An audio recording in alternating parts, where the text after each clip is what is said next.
নমস্কার বন্ধুরা, মিনা রান্নাঘরে সবাইকে জানাই অনেক স্বাগত। আজ আমি আপনাদের খাসির মাংস রান্না করে দেখাবো একদম সহজ পদ্ধতিতে।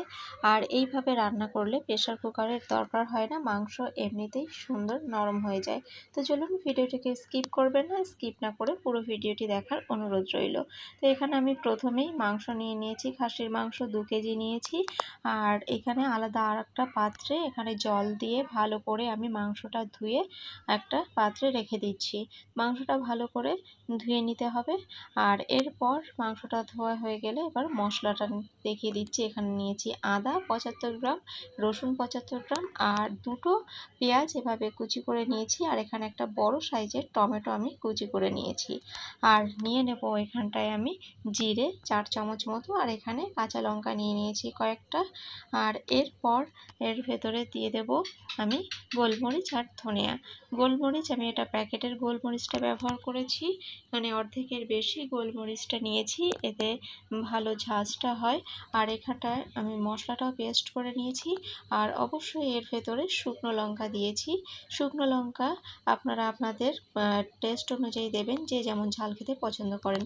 আর এখানে নিয়ে নিয়েছি পেঁয়াজ কুচিয়ে। আমি মোট 500 গ্রাম মতো পেঁয়াজ নিয়েছি। আর এই পেঁয়াজগুলো আমি অন্য কাজে লাগাবো। তো এখানে আমি আগুনটাও জ্বালিয়ে নিয়েছি, কড়াই বসিয়ে দিয়েছি। আর কড়াইটা গরম হয়ে গেলে দিয়ে দিয়েছি সর্ষের তেল। আমি পুরো রান্নাটা সর্ষের তেলেই করব। তো আমি প্রথমে তেলটা গরম হয়ে গেলে দিয়ে দিচ্ছি আলু। এখানে আমি 1 কেজি মতো আলু নিয়েছি। আর আলুগুলো আমার ভাজা হয়ে গেছে, তুলে নিয়েছি। আর ওই তেলেই আরও কিছুটা তেল দিয়ে এবার আমি ফোড়ন দিয়ে দিচ্ছি জিরে। গোটা জিরে আর তেজপাতা দিয়ে আমি ভালো করে একটু নাড়াচাড়া করে নিচ্ছি, যাতে এটা ভালো করে ফ্রাই হয়ে যায়। এটা ভালো করে ফ্রাই হয়ে এলে আমি যে পেঁয়াজটা কুচিয়ে রেখেছিলাম সেই পেঁয়াজটা এর ভেতরে দিয়ে দিচ্ছি। আমি 2টো পেঁয়াজ যে কুচি করে রেখেছিলাম প্রথমে দেখিয়েছি মশলার সাথে, ওটা কিন্তু পেস্ট করে দিয়েছি। আর এইটা ভেজে দিচ্ছি। আর এই খাসির মাংসর ওপরে পরিমাণ মতো নুন, আর এর ওপরে সর্ষের তেল দিয়ে দিচ্ছি।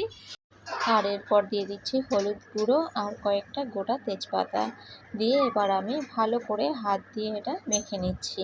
এটা ভালো করে মেখে নিয়ে তারপর আমি যে পেঁয়াজটা ভাজা হয়ে গেলে তার উপরে মশলাটা দিয়ে দিয়েছি। তো পেঁয়াজটা ভালো করে ভাজার পরে মশলাটাও ভালো করে কষানো হয়ে গেছে। মশলা থেকে তেল ছাড়ার পরে তারপরে আমি মাখিয়ে রাখা মাটনটা এর ভেতরে দিয়ে দিলাম কড়াইতে, দিয়ে এবার ভালো করে এটা কষাতে থাকবো। তো একটু ভালো করে কষানোর পর আমি এই যে আগে থেকে জল গরম করে রেখেছিলাম, সেই গরম জল অল্প অল্প করে একটুখানি যে পাত্রে আর কি আমি মাংসটা মাখিয়েছি সেই পাত্রটা একটুখানি ধুয়ে আমি এর ভেতরে জল দিয়েছি। তো এই যে গরম জলটা ব্যবহার অবশ্যই করতে হবে, তাহলে খাসির মাংস খুব ভালো, যে কোনো মাংসতেই গরম জল ব্যবহার করলে খুব ভালো টেস্ট আসে। তো আমি এভাবে এবার মাংসটা কষিয়ে নেব মশলার সাথে।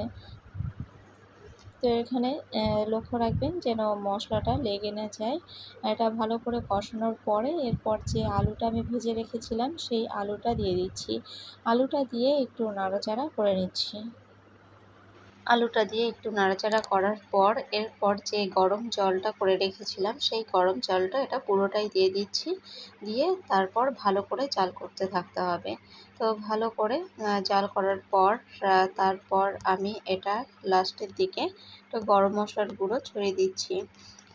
দেখুন এবার মাংসটা প্রায় হয়ে এসছে। গরম মশলার গুঁড়োটা দেওয়ার পর আমি 1 মিনিট মতো এটা একটু নাড়াচাড়া করে নিচ্ছি। আর দেখুন এর ঝোলটা অনেকটাই গাঢ় হয়ে গেছে আর মাংসটাও নরম হয়ে গেছে। তো এরপর আমি এটা নাড়াচাড়া করে এটা নামিয়ে নেব। তো আমার খাসির মাংস একদম রেডি। এবার আমি এটা নামিয়ে নেব। তো আপনাদের এই ভিডিওটা কেমন লাগলো কমেন্টে জানাবেন। ভালো লাগলে লাইক, কমেন্ট, শেয়ার আর চ্যানেলটা সাবস্ক্রাইব করে পাশে থাকবেন। তো ভিডিওটা আজকের মতো এখানেই শেষ করছি। দেখা হবে পরের ভিডিওর সাথে। ততক্ষণ সবাই ভালো থাকবেন, সুস্থ থাকবেন। আর এতটা সময় দেখার জন্য অসংখ্য ধন্যবাদ।